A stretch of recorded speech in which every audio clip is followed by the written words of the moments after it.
Hello everyone. आज है 13 अगस्त और आज इस वीडियो में हम बात करने जा रहे हैं गेल इंडिया के बारे में। देखिए, सरकारी कंपनी है ये और ऑयल एंड गैस के सेक्टर से जुड़ी हुई काफ़ी दमदार कंपनी है। इसके नतीजे आए हैं आज और नतीजे वाकई में काफ़ी हैरान करने वाले हैं। इस वीडियो में हम बात करेंगे कि जब ये शेयर 97 रुपीज़ के आसपास ट्रेड कर रहा है तो खरीदारी करने का क्या ये सही मौका है कि नहीं, और जिन्होंने खरीदारी की है उनको यहाँ पर क्या करना चाहिए।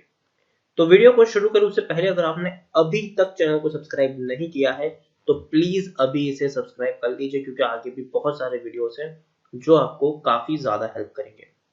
तो चलिए शुरू करते हैं। तो जैसे कि आप देख सकते हैं, गेल इंडिया लिमिटेड का शेयर अभी 97 रुपीज के आसपास ट्रेड कर रहा है। पिछले एक महीने में इसके शेयर्स में 3.5% की हमें गिरावट देखने को मिली है। 103 रुपए के लेवल से शेयर कंटिन्यूअस टूटा था, 93 रुपीज तक गया, बाद में रैली जरूर आई है, 98 रुपीज तक पहुंचा, लेकिन आज एक गिरावट की शुरुआत यहाँ पर होती हुई देखने को मिल रही है।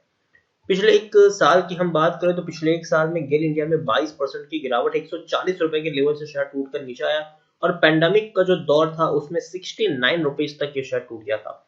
बाद में बहुत ही शानदार तरीके से यहाँ पर रैली आई, लेकिन उस रैली के बाद एक गिरावट भी हमें देखने को मिल रही है। पिछले 3 साल में गेल इंडिया में 30% की गिरावट है। 200 रुपए के लेवल से शेयर टूटकर नीचे आया है और 69 रुपीज तक का लो है, वो भी जस्ट इस पेंडेमिक के टाइम में ही इसने इतना बड़ा लो लगाया है। 10 साल में 23% की यहाँ पर हमें गिरावट देखने को मिली है, और इस बीच आप देख सकते हैं कि 196 का हाई है जो इसने 2018 में लगाया था, और 69 रुपीज का लो है जो इसने 2020 में लगाया हुआ है। इससे पहले शेयर में उथल पुथल देखने को मिली थी, तेजी के बाद गिरावट, फिर तेजी, फिर गिरावट, फिर तेजी, और फिर गिरावट आई है, और यकीन मानिए वापस तेजी आपको जरूर देखने को मिलेगी, लेकिन इसका मतलब ये नहीं है कि सीधी तेजी ही आएगी। बीच में कई सारे गड्ढे आपको देखने को मिलेंगे, कई बार शेयर नीचे टूटता हुआ देखने को मिलेगा, लेकिन फिर से ऊपर जाता हुआ भी देखने को मिल जाएगा। यहाँ पर हम बात करें तो देखिए, लार्ज कैप स्टॉक है, 45,000 करोड़ के आसपास का इसका मार्केट कैप है। एनएससी में देखिए तो 2 करोड़ के आसपास का इसका वॉल्यूम ट्रेड हमें देखने को मिल रहा है। काफी बड़ी क्वांटिटीज में लोग खरीदारी बिकवाली का यहाँ पर काम कर रहे हैं। सरकारी कंपनी है ये, प्रमोटर के पास 52.10% की होल्डिंग है, एफआईएस के पास 15.61% की एक बहुत बड़ी होल्डिंग है, म्यूचुअल फंड के पास भी 11.26% की होल्डिंग है, इंश्योरेंस कंपनी के पास आप देखिए 6.71% की होल्डिंग देखने को मिल रही है। तो बड़े बड़े फंड हाउसेस ने यहाँ पर अपना पैसा लगाया है। एक बहुत बड़ी होल्डिंग भी प्रमोटर के पास यहाँ पर देखने को मिल रही है। यहाँ पर हम देखिए प्रमोटर विथ हाईएस्ट होल्डिंग की बात करें तो प्रेसिडेंट ऑफ इंडिया, जैसे कि मैंने कहा कि सरकारी कंपनी है तो जरूर प्रेसिडेंट ऑफ इंडिया सबसे बड़े प्रमोटर होंगे। यहाँ पर 51.76% की होल्डिंग है उनके पास, एक भी शेयर गिरवी नहीं है। 32 म्यूचुअल फंड स्कीम्स ने अपना पैसा लगाया है, 586 जितने एफआईएस भी यहाँ पर इन्वेस्टेड हैं। हाईएस्ट पब्लिक शेयर होल्डर की बात करें तो सबसे बड़ा नाम आ रहा है एलआईसी, जिनके पास 5.80% की एक बहुत बड़ी होल्डिंग है। इंडिविजुअल इन्वेस्टर होल्डिंग 2.94% जितनी देखने को मिली है। देखिए, गेल जो है वो डिविडेंड बहुत ही अच्छा पे कर रहा है, और सिर्फ गेल ही नहीं, जितनी भी सरकारी कंपनियां हैं, जो बड़ी बड़ी सरकारी कंपनी में, और यहाँ पर मैं छोटी कंपनी की बात नहीं कर रहा हूँ, इवन छोटी कंपनी भी अच्छा डिविडेंड पे करती है। गेल हो गया, ओएनजीसी हो गया, इंडियन ऑयल कॉर्पोरेशन हो गया, ये सारी कंपनियां जो है वो काफी अच्छा डिविडेंड पे करती है। अब देखिए 64% का डिविडेंड पे किया है, मतलब पर शेयर आपको 6 रुपए 40 पैसे का डिविडेंड इसी साल फरवरी महीने में इसने आपको पे करके दिया है। तो काफी बड़ा डिविडेंड पे करने वाली कंपनी जरूर है ये। गेल इंडिया के बारे में अगर हम मनी कंट्रोल में बातचीत करें तो मनी कंट्रोल में आप देख सकते हैं कि टेक्निकल रेटिंग अभी न्यूट्रल देखने को मिल रही है, क्योंकि जो नतीजा आए हैं Q1 के वो उतने अच्छे नहीं है, और उसी की वजह से अभी जो टेक्निकल रेटिंग है वो कुछ खास अच्छी देखने को नहीं मिली है। वैल्यूएशन उसकी ना ही अच्छी है ना ही बुरी है, एवरेज अभी कह सकते हैं। देखिए 6.68 का पी है, जबकि इंडस्ट्री पी 6.80 के आसपास है, तो दोनों सेम ही प्राइस के आसपास आपको देखने को मिल रहा है। दोनों का पी ऑलमोस्ट सेम है। बुक वैल्यू 96.92 है, प्राइस टू बुक वैल्यू 1.01 है, ईपीएस 14.58 है, और डिलीवरीज तकरीबन 21 के आसपास देखने को मिल रही है। According to Moneycontrol user 90% लोग खरीदारी करने की सलाह दे रहे हैं, 8% लोग बेचने की सलाह दे रहे हैं, और 2% लोग होल्ड करने की, मतलब ओवरऑल अगर हम देखें तो टोटल 92% लोग, according to Moneycontrol user 92% लोग यहाँ पर पॉजिटिव दिख रहे हैं, पॉजिटिव आउटलुक है उनका। उनका मानना है कि शेयर में तेजी जरूर आएगी, खरीदना है तो खरीदारी करो, और ऑलरेडी खरीदारी की है तो बने रहो, डरने की यहाँ पर जरूरत नहीं है, ऐसा 92% लोगों का कहना है according to Moneycontrol user, जबकि 8% लोग यहाँ पर बेचने की भी सलाह दे रहे हैं। Q1 के नतीजे आए हैं और नतीजे उतने अच्छे नहीं है, एटलीस्ट नुकसान में नहीं है कंपनी, लेकिन फिर भी प्रॉफिट बहुत कम है, बहुत कम प्रॉफिट है, टूट चुका है इसका पूरा प्रॉफिट, ऐसा हम कह सकते हैं। हालांकि इस पैंडेमिक की सिचुएशन में जो कंजम्पशन था वो भी काफी कम था, तो उसके चलते अगर आप इनकम को भी देखोगे तो जहां 18,000 से 19,000 करोड़ तक की इनकम देखने को मिलती थी, उसकी जगह 12,000 करोड़ की इनकम हुई है इस बार जून क्वार्टर में। तो डेफिनेटली जब कंजम्पशन कम होगा, लोग खरीदारी ज्यादा करेंगे नहीं इन इन चीजों की, ऑयल और गैस में, तो डेफिनेटली आपको इनकम कम देखने को मिलेगी, और इनकम कम रहेगी तो प्रॉफिट भी कम होगा ही। जहां पहले कंपनी 4,150 करोड़ का प्रॉफिट था मार्च क्वार्टर में, इस बार 200 करोड़ का भी मुनाफा नहीं हुआ है, 192 करोड़ तक ये प्रॉफिट जो है वो सिमट के रह गया है। जबकि इससे पहले भी दिसंबर में देखें तो 1015 करोड़ का प्रॉफिट था, सितंबर 2019 में 850 करोड़ का प्रॉफिट था, जून 2019 में 1250 करोड़ तक के भी आपको प्रॉफिट्स देखने को मिले थे।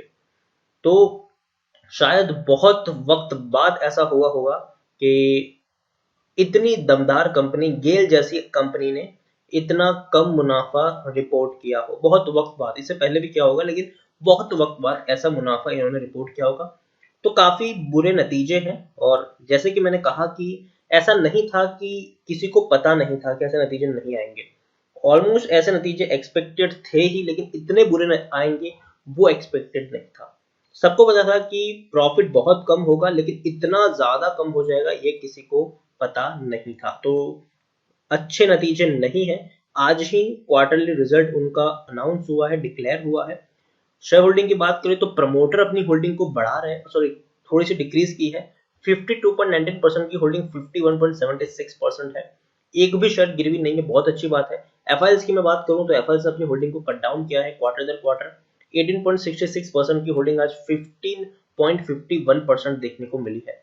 जबकि म्यूचुअल फंड और इंश्योरेंस कंपनी ने अपनी होल्डिंग बढ़ाई है, 6.40% की इंश्योरेंस कंपनी की जो होल्डिंग थी वो 6.67% हो चुकी है, म्यूचुअल फंड के 9% की होल्डिंग आज 11.19% की देखने को मिल रही है।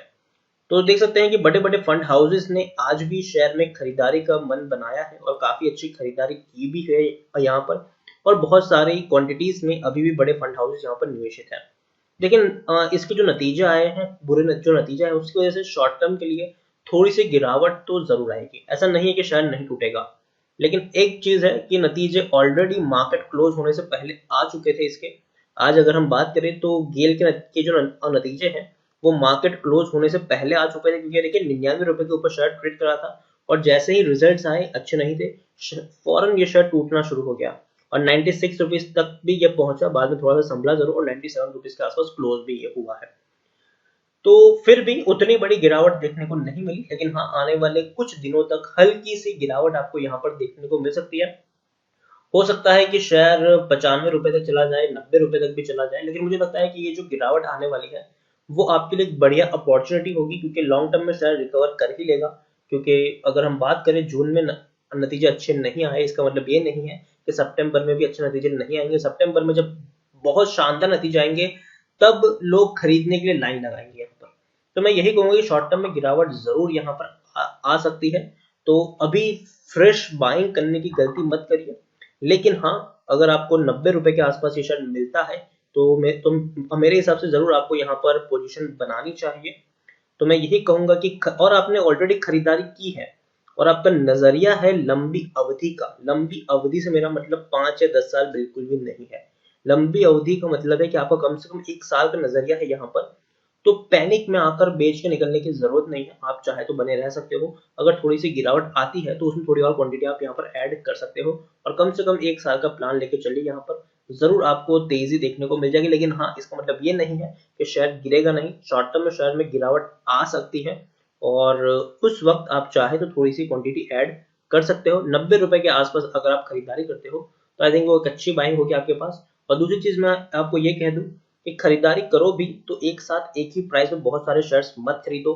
ये सोच के खरीदारी करो कि आपको यहाँ पर एवरेजिंग करने की जरूरत पड़ेगी ही पड़ेगी। अगर आपको 100 शेयर खरीदने हैं तो पहले से 20 ही शेयर खरीदो, फिर वेट करो, थोड़ी और गिरावट है तो थोड़ी और क्वांटिटी आप ऐड करो, फिर वेट करो, थोड़ी और गिरावट है तो थोड़ी और क्वांटिटी आप यहाँ पर ऐड करो। लेकिन एक ही प्राइस पर बहुत सारे शेयर्स खरीदने की गलती बिल्कुल भी मत करना।